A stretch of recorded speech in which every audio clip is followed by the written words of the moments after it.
Hello friends, good morning to all of you.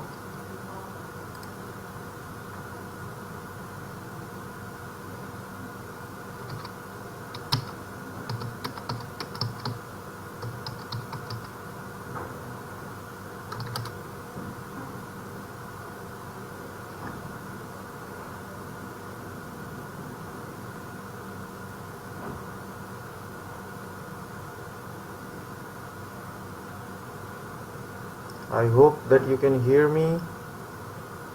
If you can hear me, then you can please drop in something in the chat box so that I can read it, and I'm sure that you can see the slides. Can you see the slides?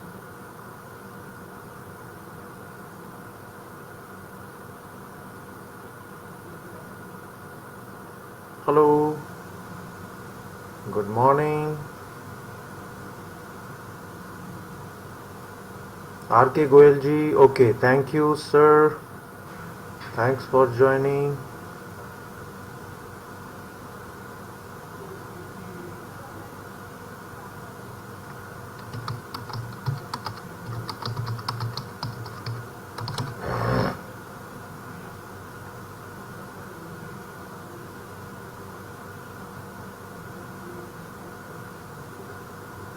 Good morning Daman ji.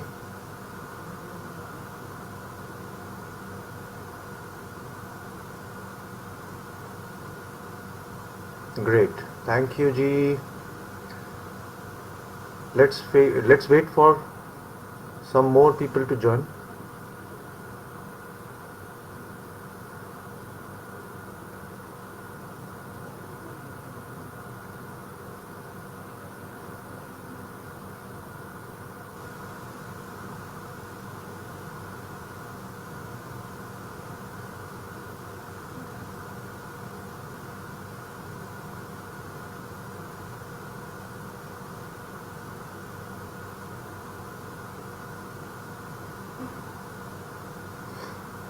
Okay, Sanjeev Tyagi ji, are you online?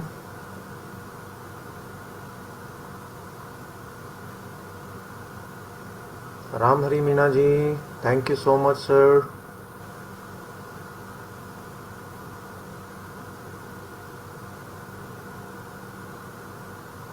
अभी शायद कुछ एक योगा का session चल रहा था, इस वजह से समय लग रहा होगा. थोड़ी देर और रुकते हैं, then we can start.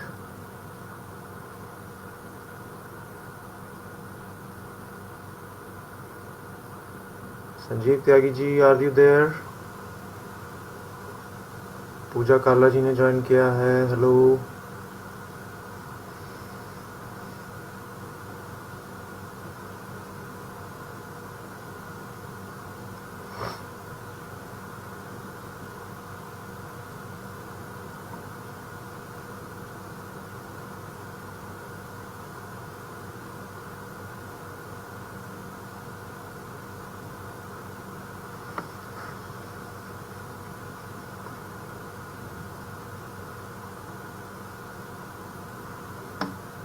Sanjeev Tyagi ji, are you there? If you are there, you can inbox me. Are you there? Shall we start? Or shall we wait for more people to join? I hope so.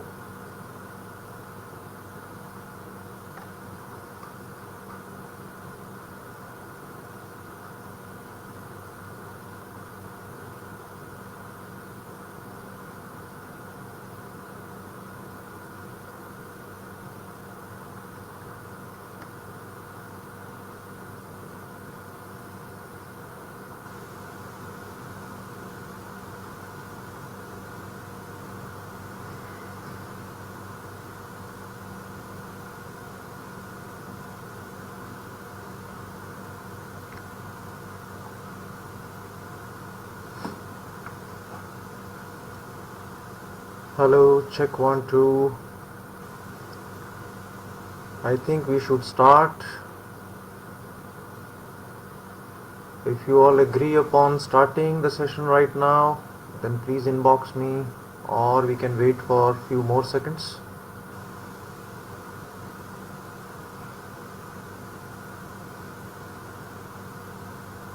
Actually, this Facebook is also overloaded. There are parallel sessions going on in several places by several people. So maybe the viewers are divided, yet united by Corona.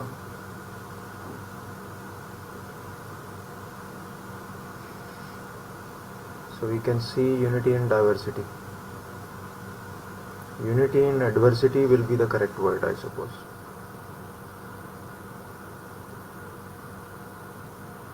Okay, कोई बात नहीं. I think we should start. People might join later. Okay, so the topic of my presentation today is, as you can see on your screens, yogic approach to gut health. Basically मैं आज आपको discuss करने वाला हूँ कि how gut management is possible through yogic and Ayurvedic methods. I'll be sharing some researches regarding various approaches, the various best practices which are going on in India and world over.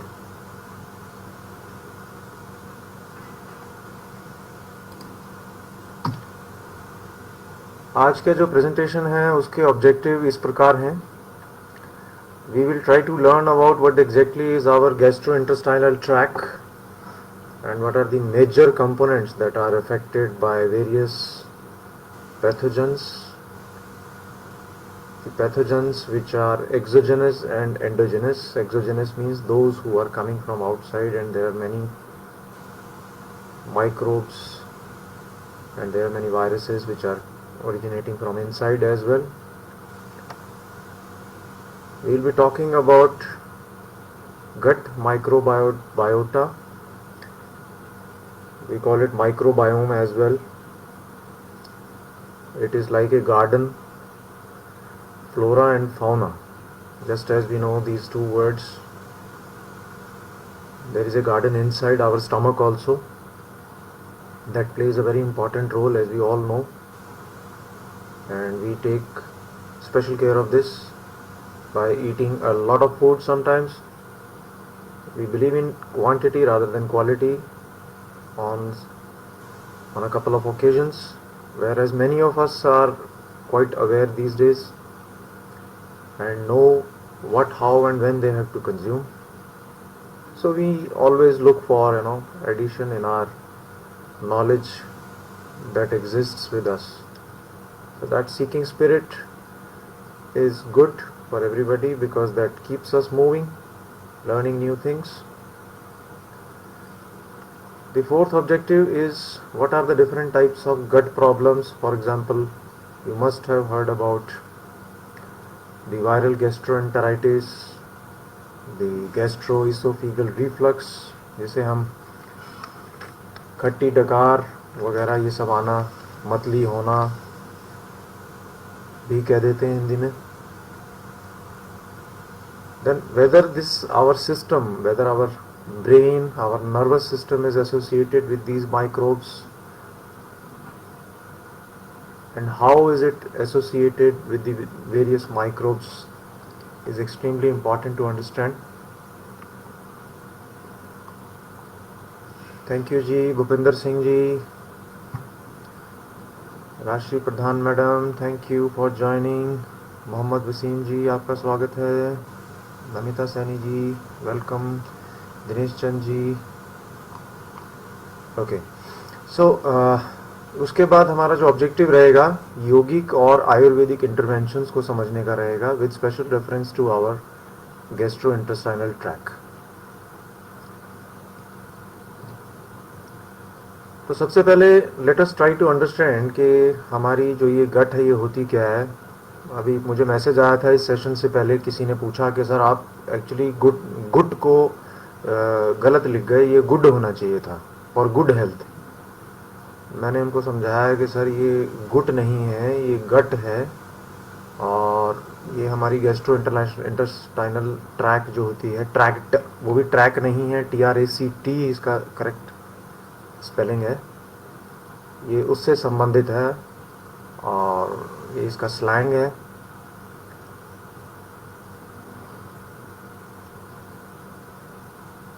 So the gastrointestinal tract is a very important organ system, और ये सभी humans और animals में पाया जाता है, और इसका मेन काम होता है फूड को इंजेस्ट करना और डाइजेस्ट करना, उसके बाद इसको एब्जॉर्प्शन और एसिमिलेशन के लिए भेजना। जो भी हमारे जो एनर्जी और न्यूट्रिएंट्स होते हैं, इनको एब्जॉर्प्शन और एसिमिलेट होना इनका बड़ा ज़रूरी होता है।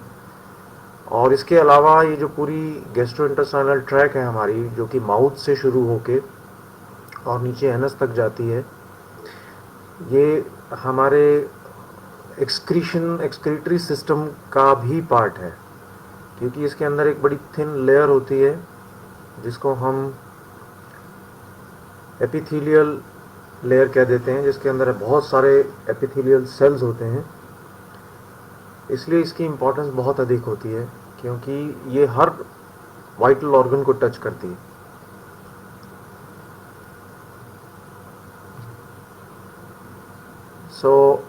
ये जो गैस्ट्रो इंटेस्टाइनल ट्रैक है, इसके अंदर हमारे बहुत से माइक्रोब्स पाए जाते हैं, एज वी ऑल नो। ये हम 9th-10th क्लास में भी पढ़ते हैं।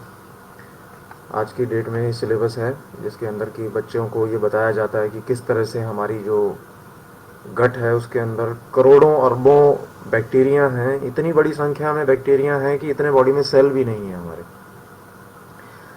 और ये जो गट माइक्रोबायोम सो कॉल्ड होता है हमारा, ये डिपेंड करता है कि हमारा ओरिजिन क्या है, हम किस पर्टिकुलर एरिया से बिलोंग करते हैं।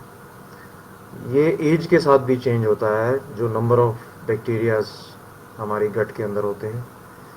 हमारे जीन्स के ऊपर भी ये डिपेंड करता है कि किस तरह का हमारा माइक्रोबायोम है, किस तरह का माइक्रोबायोडाटा है, किस तरह की हम डाइट लेते हैं, और कई बार किस तरह के प्रीबायोटिक्स हमारे आसपास, हमारे ओरिजिन, हमारी जोग्राफिकल लोकेशन में अवेलेबल हैं। उनके ऊपर भी ये बहुत हद तक निर्भर करता है कि हमारा गट माइक्रोबायोम किस तरह का है। जैसे आपने देखा होगा अक्सर जो है, कुछ पर्टिकुलर एरिया रीजन के लोगों को एक पर्टिकुलर डिजीज़ होने की संभावना बहुत अधिक रहती है। वो इसलिए क्योंकि उनका जो माइक्रोबायोम है उसके अंदर या तो किसी चीज़ की बहुतायत होती है या किसी न किसी चीज़ की डेफिशिएंसी होती है, जिसकी वजह से they are more prone to getting certain kind of gut diseases, or maybe they are more prone to getting some other kind of issues, just because these problems are region oriented as well. इसके अलावा हम किस तरह के antibiotics, जैसे शहरों में बहुत अधिक लोग जो हैं वो एंटीबायोटिक्स यूज़ करने की प्रवृत्ति रहती है उनके अंदर, बहुत अधिक एंटीबायोटिक्स को वो यूज़ करते हैं, उसकी वजह से भी समस्या बहुत अधिक हो जाती है, बढ़ जाती है समस्या। ये जो हमारा गट है, इसका हेल्दी रहना बहुत ही आवश्यक है, वरना हमारा इम्यून सिस्टम बहुत हद तक कंप्रोमाइज़ हो जाता है। और ये जो बैक्टीरिया हमारी गट में होता है, इसका काम पैथोजेनिक बैक्टीरिया को ग्रो करने से भी रोकने का रहता है। इसके अलावा हमारी जो गट है उसकी डेवलपमेंट में रहता है, उसके जो एपिथेलियल सेल की लेयर है उसको मेंटेन करना, उसको हेल्दी रखने का काम करता है, उसकी इंटेग्रिटी को मेंटेन रखता है, उसके अंदर परफोरेशन ना हो, छेद ना हो जाएं, उसके अंदर से लीकेज ना शुरू हो जाए, जिसको हम लीकी गट सिंड्रोम कहते हैं, जो कि एक बहुत बड़ी समस्या होती है, जिसके अंदर कि हमारा जो गट का एपिथेलियम है वो हम लूज़ कर देते हैं। इन सब चीज़ों को रोकने में बहुत ही हमारे जो माइक्रोब्स हैं उनका बहुत बड़ा रोल होता है। इसीलिए उनको प्रोटेक्ट करना, उनको हेल्दी रखना और उनको बराबर न्यूट्रिशन मिलता रहे, इसके लिए हम लोगों को स्पेशल प्रयास करने पड़ते हैं। क्योंकि आप समझ रहे हैं आज की डेट में भी कि बहुत कम बीमारियां ऐसी हैं जिनकी कि वैक्सीनेशन है, और अगर वैक्सीनेशन है भी तो ये कोई गारंटी नहीं है कि वो बीमारी नहीं होगी हमें। और हम लोगों को बैक्टीरियाज और वायरसेस के साथ अपनी लाइफ आगे गुजारनी पड़ेगी, ये भी एक कड़वा सच है। और अब इसको सभी लोग मान गए हैं कि we need to be stronger enough to carry on the functionings and all that. So here lies a question before we go on to the actual issues and their remedies. Because I am fit, so I need not be worried. What is your take? कई लोग इसमें believe करते हैं, कई लोगों को शायद उलझन हो रही होगी इस प्रश्न का उत्तर देने में। But this question is important because it is not important, it is not necessary rather कि आप अगर हेल्दी हैं तो आप फिट भी होंगे। रीज़न ये है कि अगर आपकी फंक्शनल हेल्थ ठीक है, रोज़मर्रा आपको टेम्परेचर कुछ नहीं होता है या आप ठीक महसूस करते हैं, किसी तरह की पेन नहीं है, तो आप कह सकते हैं कि आप हेल्दी हैं। लेकिन आप फिट तब तक नहीं होंगे जब तक कि आपका पूरा सिस्टम हेल्दी और fit and fine emergency situations को मीट करने के लिए वो तैयार नहीं है।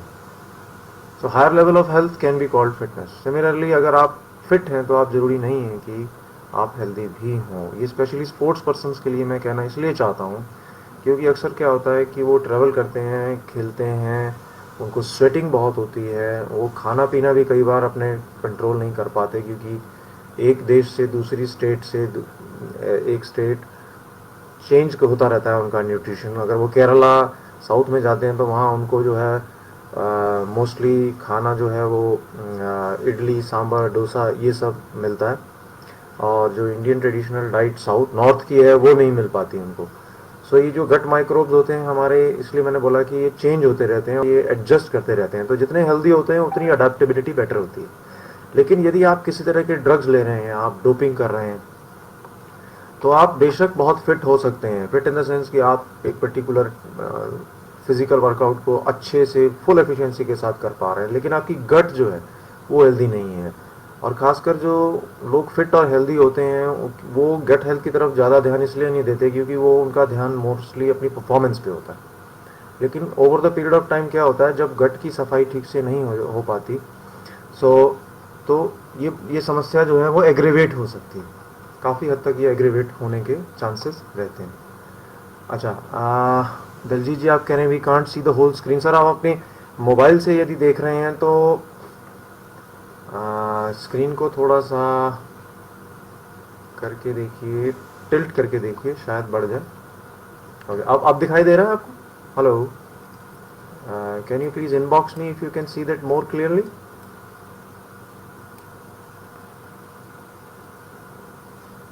दलजीत जी आपको अब ठीक दिखाई दे रहा है? Is it okay?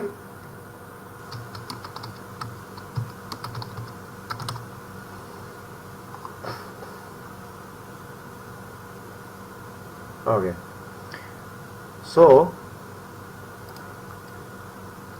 we must be very clear exactly how these good bacteria and bad bacteria function. There are good and bad all bacteria inside us. जब भी हम कोई जंक फूड खाते हैं तो ये जो बैड बैक्टीरिया है ये ज़्यादा ग्रो करता है, और ये जो दोनों बैक्टीरिया होते हैं इनके बीच में कांस्टेंट स्ट्रगल होती रहती है स्पेस के लिए हमारी गट के अंदर। और ये जो स्ट्रगल है ये आपकी इंटेक के ऊपर बहुत हद तक निर्भर करती है, क्योंकि यदि आप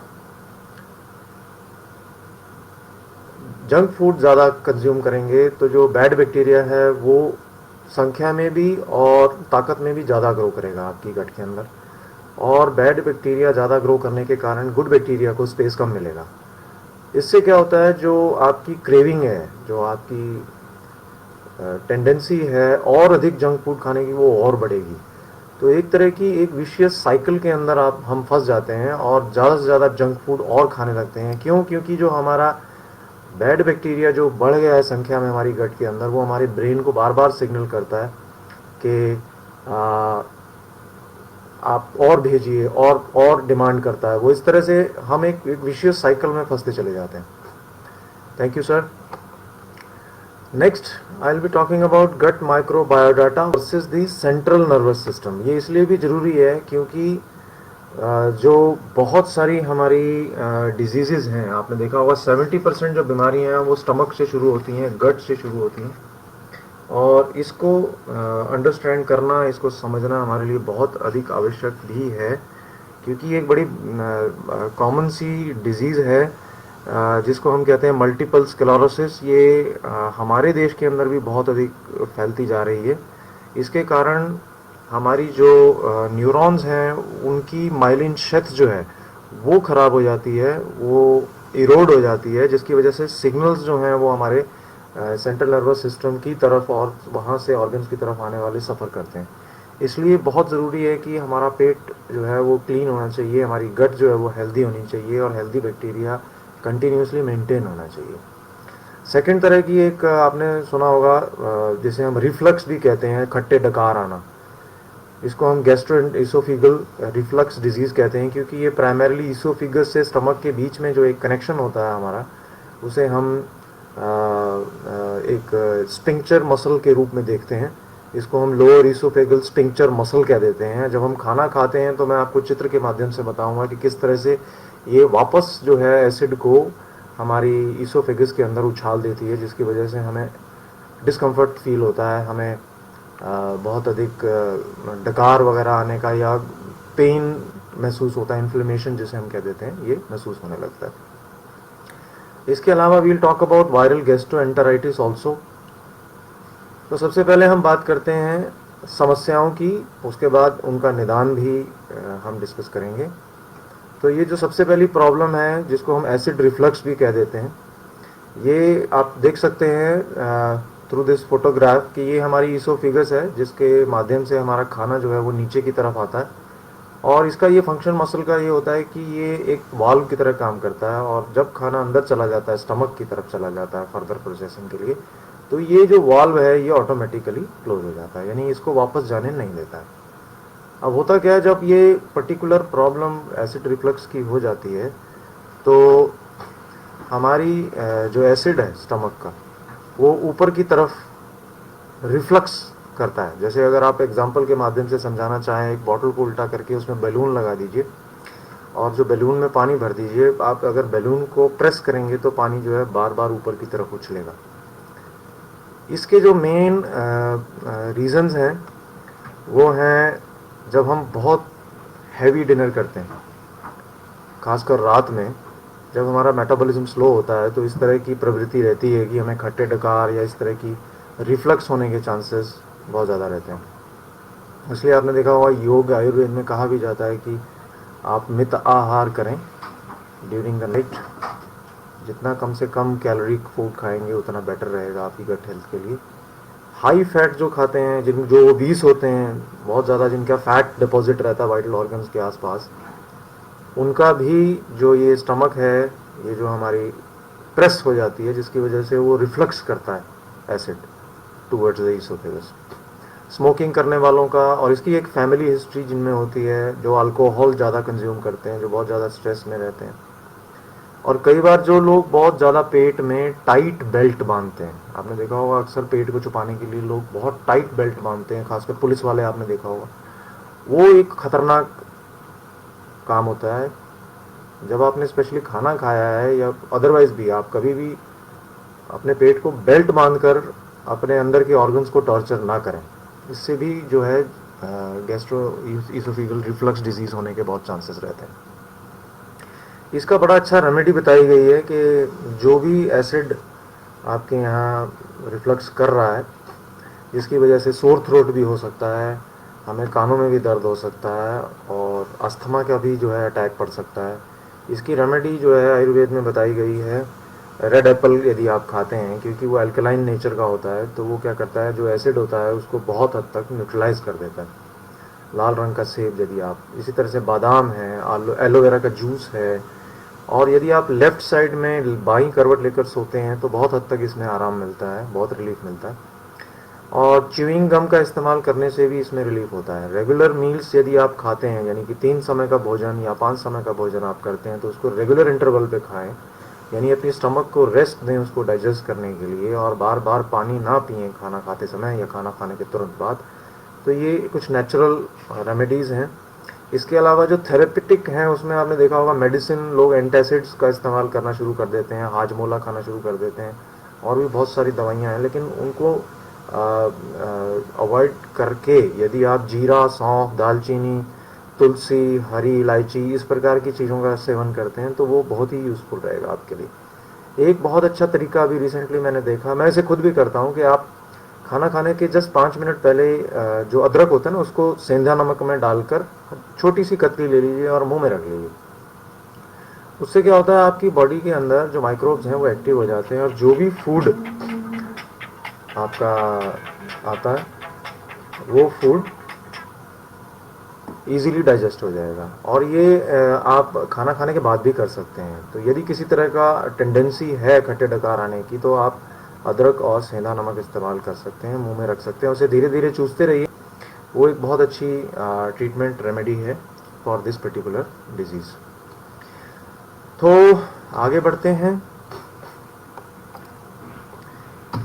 नेक्स्ट मैं आपको बताना चाहूँगा इरिटेबल बाउल डिजीज़, जिसमें आप देखा होगा आजकल बहुत अधिक बढ़ रही है ये, खासकर जब हम अपने हाथ को ठीक से नहीं धोते, हमारे फीकस के माध्यम से ये डिजीज़ जो है वो हमारे शरीर के अंदर एंटर कर जाते हैं बहुत से जो हार्मफुल माइक्रोब्स होते हैं, और ये बहुत ही इरिटेटिंग होती है ये प्रॉब्लम। इससे बचना इस समय लगभग असंभव सा रहता है, खासकर गांव शहरों में, जहां बाहर में, इसीलिए कहा जाता है अक्सर कि खुले में शौच ना करें। ये जो चीज़ बताई जाती है ये इसीलिए भी काफ़ी कहा जाता है क्योंकि उसकी वजह से, हाथ ना धोने की वजह से जो है समस्याएं बहुत अधिक बढ़ती हैं।